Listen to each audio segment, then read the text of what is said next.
Bangla cartoon নিয়মিত পেতে চ্যানেলটিকে সাবস্ক্রাইব করুন।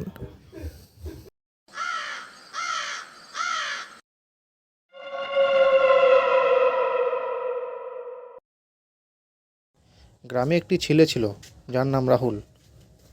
সে দেখতে হাদাপদা হলেও ছিল খুব সাহসী। অনেক বছর আগে একটি ছোট্ট গ্রামে এক প্রাচীন পুরনো গুফা ছিল। গুফাটি এতটাই পুরনো ও ভেঙে পড়া ছিল যে গ্রামবাসীরা সেখানে যাওয়ার কথা চিন্তা করতেই ভয় পেত। লোকজন বলতো সেখানে এক অদ্ভুত ভূত থাকে যে রাতে বেরিয়ে আসে। তবে এই ভূতের গল্পটি ছিল অনেক পুরনো এবং গ্রামের প্রাচীন মানুষদের কথায় বিশ্বাস করলেই মনে হতো যেন সত্যি কিছু অদ্ভুত ঘটতে পারে। এটি একটি বিশাল গল্প যেখানে ভূতের কাহিনী ছিল খুবই রহস্যময়। বাবা, একটা কথা বলবো? হ্যাঁ, বল।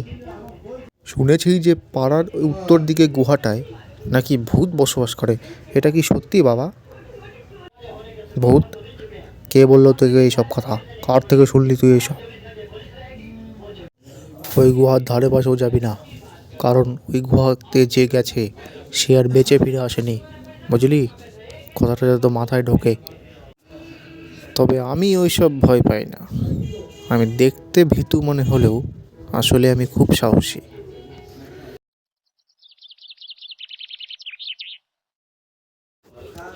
এরপর রাহুল সিদ্ধান্ত করলো যে আজকে সে সন্ধ্যাবেলা সেই গুহাতে যাবে, যা হওয়ার দেখা যাবে। সেই রাতে চাঁদ যখন পুরোপুরি উজ্জ্বল ছিল, রাহুল তার সাইকেল নিয়ে গুহার দিকে রওনা দিল। গ্রামবাসীরা তাকে নিষেধ করেছিল, কিন্তু রাহুল একেবারে অনড় ছিল। যখন সে হাবলির কাছে পৌঁছালো তখন হঠাৎ করে বাতাসের গতি বেড়ে গেল এবং কিছু অদ্ভুত আওয়াজ শোনা যেতে লাগলো। সে কিছুটা ভয় পেয়ে গেছিল, কিন্তু তবুও সাহসিকতার সঙ্গে সে গুহার ভিতরে ঢুকে পড়ল। গুহার ভেতরে তীব্র অন্ধকার ছিল, তবে কিছু কিছু জায়গায় মৃদু আলো আসছিল। হঠাৎ রাহুল এক প্রাচীন কক্ষে প্রবেশ করল। ওই কক্ষের মাঝখানে একটি পুরনো কাঠের চেয়ারে বসেছিল এক অদ্ভুত দেখতে এক ব্যক্তি। কঙ্কালসার প্রেতের আকৃতি বেরিয়ে আসছিল। রাহুল কিছু বলতে চাইল, কিন্তু তার গলা থেকে কোনো শব্দ বেরোলো না। ভূতটি ধীরে ধীরে এগিয়ে আসতে লাগলো এবং রাহুলের সামনে দাঁড়িয়ে বলল, আরে আরে আরে, তুমি কে? এখানে কেন এসেছো? তোমার কি ভয় নেই? রাহুল ভয় পেয়েছিল, তবুও সাহস করে উত্তর দিল, আপনি কে? কেন আপনি এখানে আছেন? আমি এখানে অনেক বছর থেকেই আছি। আমি অনেক অন্যায় করেছি, তারই শাস্তি ভোগ করছি। কিন্তু এর থেকে বাঁচার কোনো উপায় নেই তোমার কাছে? হ্যাঁ, আছে। ওই পাশের হাভেলিতে একটা প্রদীপ জ্বলছে।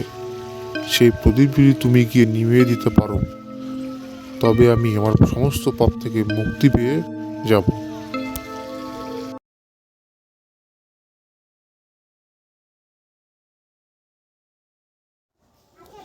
কে জানে বাবু, এখন আমি সেই হাভেলি যে কোথায় খুঁজে পাই তাই ভাবছি। তবে খুঁজতে তো আমাকে হবেই। রাহুল এই বলতে বলতেই হাভেলির সন্ধান পেয়ে গেল এবং সেখানের ভিতরে প্রবেশ করলো।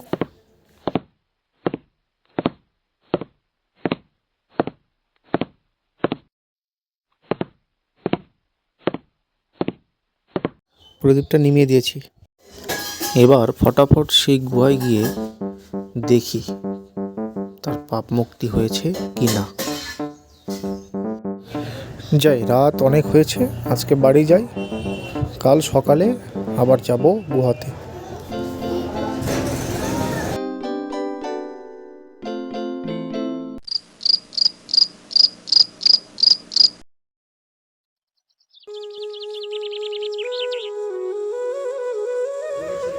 পরের দিন সকালে রাহুল যেতে থাকলো সেই ভূতটির কাছে, তাকে এই সব কথা বলার জন্য।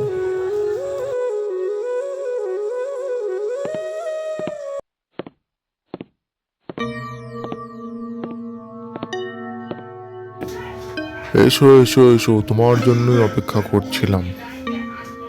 তোমাকে একটা সুখবর দিতে হবে। হ্যাঁ, এটাই আমি। তোমার অসংখ্য ধন্যবাদ যে তুমি ওই হাভেলিতে গিয়ে ওই প্রদীপটা নিভিয়ে দিয়ে এসেছো। তার জন্য আমি আজ মুক্তি পেলাম। এরপরে সেই আত্মাটি ভগবানের কাছে যেতে লাগলো।